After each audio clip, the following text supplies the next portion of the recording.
Ang creatinine ay isang kemikal na natural na nililikha ng katawan, partikular sa mga kalamnan bilang byproduct ng paggamit ng creatine, isang compound na tumutulong sa pagbibigay ng enerhiya sa muscle activity. Kung natin simulan ang video na ito, huwag kalimutan mag-subscribe sa aming channel para sa mga health tips and advice at huwag kalimutan pinutin ang bell button para lagi maging updated sa aming mga bagong videos. Ang mataas na antas ng creatinine sa dugo ay maaaring maging senyales ng problema sa kidneys o metabolic imbalance. Kaya, mahalagang mabantayan ito, lalo na kung ito ay nauugnay sa hindi normal na paggana ng bato. Narito ang 5 sintomas na maaaring maranasan kapag mataas ang antas ng creatinine sa katawan. 1. Pagtaas ng presyon ng dugo o hypertension.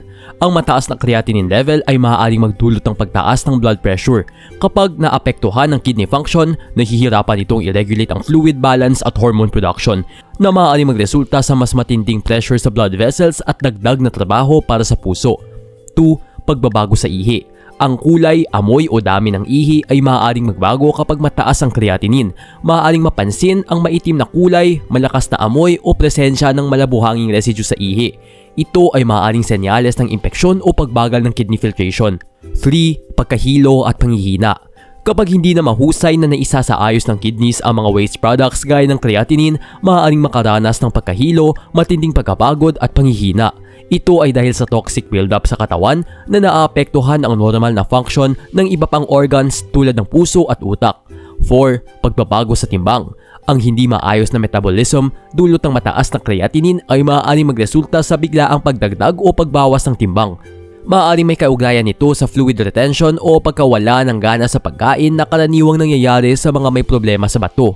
5. Pamamaga ng katawan.